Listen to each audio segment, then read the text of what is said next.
Salut les curieux et bienvenue dans l'ombre des mangas, votre émission où l'on parle de manga et d'animé. Cette fois-ci, pour un de longue introduction, on entre directement dans le vif du sujet. Aujourd'hui, c'est cours d'histoire, au propre comme au figuré. Et avec un shoujo qui plus est. Je sens que j'ai perdu en route une partie de mon public avec cette dernière phrase. Bon, tant pis. Avec le mot-clé de la précédente émission associé à mes derniers propos et au titre de cette vidéo, les vieux de la vieille auront certainement compris ce dont il sera question. Alors à 3, chantons tous ensemble ces paroles mythiques. 1, 2, 3. Lady, Lady Oscar, elle est habillée comme un garçon. Lady, Lady Oscar, on parle d'elle dans toutes les chansons. Ah, ça en fait remonter des souvenirs, pas vrai? Car oui, si vous ne le saviez pas encore, La Rose de Versailles est le titre d'origine de Lady Oscar, animé culte du début des années 80 et grand classique du shoujo. Une sacrée réputation, il est vrai. Mais pour autant, est-ce qu'il a bien vieilli? Que ce soit en manga ou en animé. Ce sera la problématique de cette émission, qui fera également office de piqûre de rappel pour ceux étant passés à côté pour diverses raisons. La Rose de Versailles, ou Versailles no Bara en VO, est un manga shoujo de Ryoko Ikeda, prépublié dans le magazine Margaret de la Shueisha durant 82 semaines, compilé en 10 volumes et demeure à ce jour l'un des plus gros succès du genre. L'adaptation française est disponible en 3 volumes aux éditions Kana et est régulièrement rééditée. Mais en règle générale, quand on pense à cette série, c'est plus souvent à l'animé de 40 épisodes que l'on connaît sous le nom Lady Oscar, produit par TMS entre 1979 et 1980, et disponible chez nous en DVD chez IDP et en Blu-ray chez Arobase Animé. C'est bien beau ces détails techniques, mais de quoi ça parle me diront les plus jeunes. L'histoire débute en 1755 en France, lorsque naît une petite fille dans la famille de Jarget, lignée au service de la famille royale depuis des générations. Frustré de ne pas avoir d'héritier mâle, son père décide de l'élever comme un homme en l'entendant pleurer d'une manière qu'il juge virile et l'appelle Oscar François. Passons outre la quasi-impossibilité qu'une telle situation puisse survenir réellement à cette période et poursuivons. À l'âge de 14 ans, notre jeune Oscar se voit confier la prestigieuse charge de capitaine de la garde royale, fonction où elle se retrouvera à protéger la future reine de France.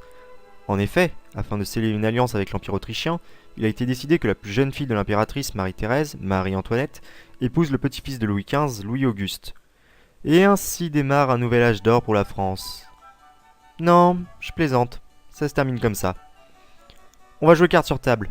La Rose de Versailles, c'est clairement à éviter si vous êtes déprimé ou dépressif. Clairement, il n'y a pas de surprise sur la trame de fond.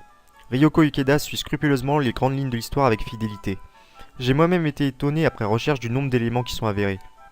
Par conséquent, si vous avez bien suivi vos cours d'histoire, vous savez pertinemment que ça va mal finir pour la plupart des personnages, avec une épée de Damoclès appelée Révolution au-dessus de leur tête, et manga comme animé ne manque pas de le rappeler. En fait, ce qui sera intéressant de suivre dans cette série, ce sera de voir comment les personnages vont réagir et s'adapter aux événements historiques. Et quels personnages! Bien sûr, certains sont fictifs, mais le développement de la majorité d'entre eux demeure effectué de main de maître. La plus mémorable de tous reste bien évidemment Oscar, née femme, mais se retrouvant à jouer le rôle d'un homme pour faire honneur à sa famille. Ce personnage cristallise à elle seule toutes les qualités narratives et constructives de la Rose de Versailles.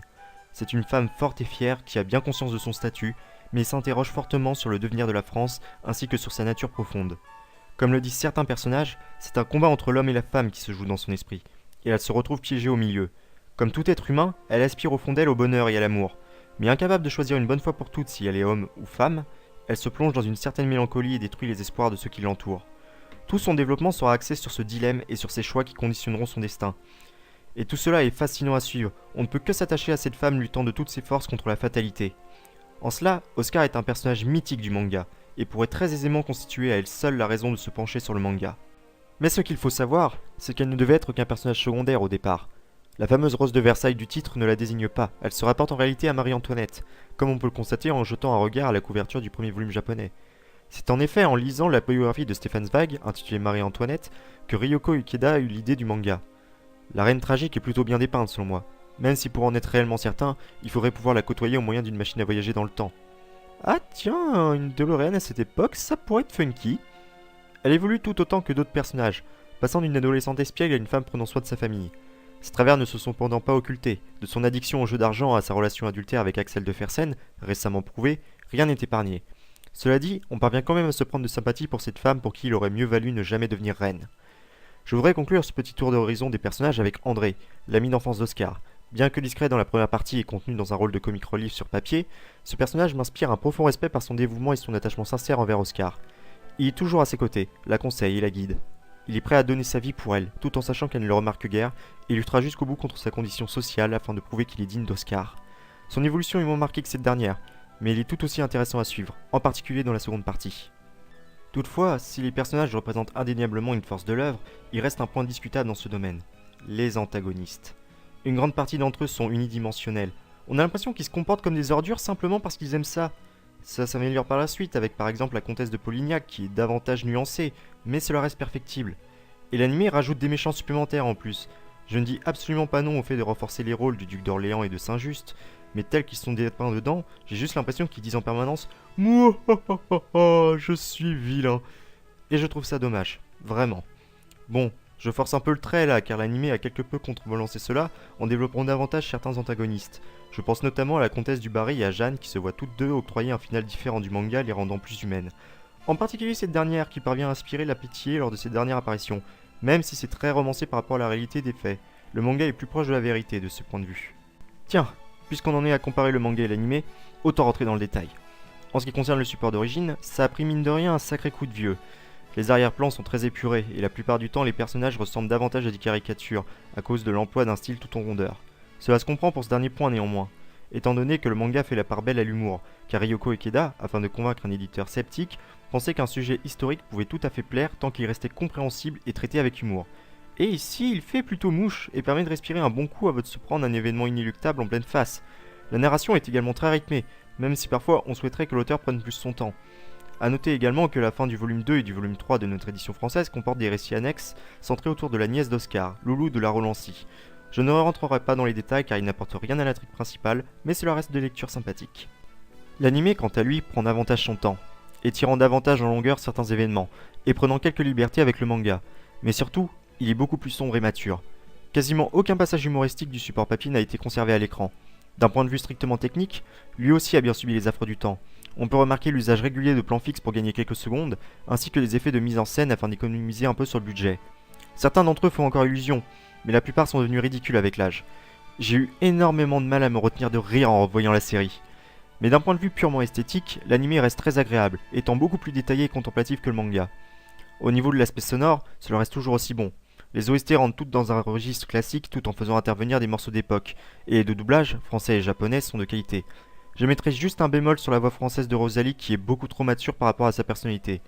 J'ai une petite préférence tout de même pour la VO. Faut juste passer outre l'absurdité d'entendre des Français parler japonais avec quelquefois de sublimes France banzai, mais une fois fait, il est tout bonnement excellent. Niveau opening, ceux qui ont chanté avec moi au début connaissent notre très bon générique français, mais avez-vous déjà eu la curiosité d'écouter l'opening d'origine ?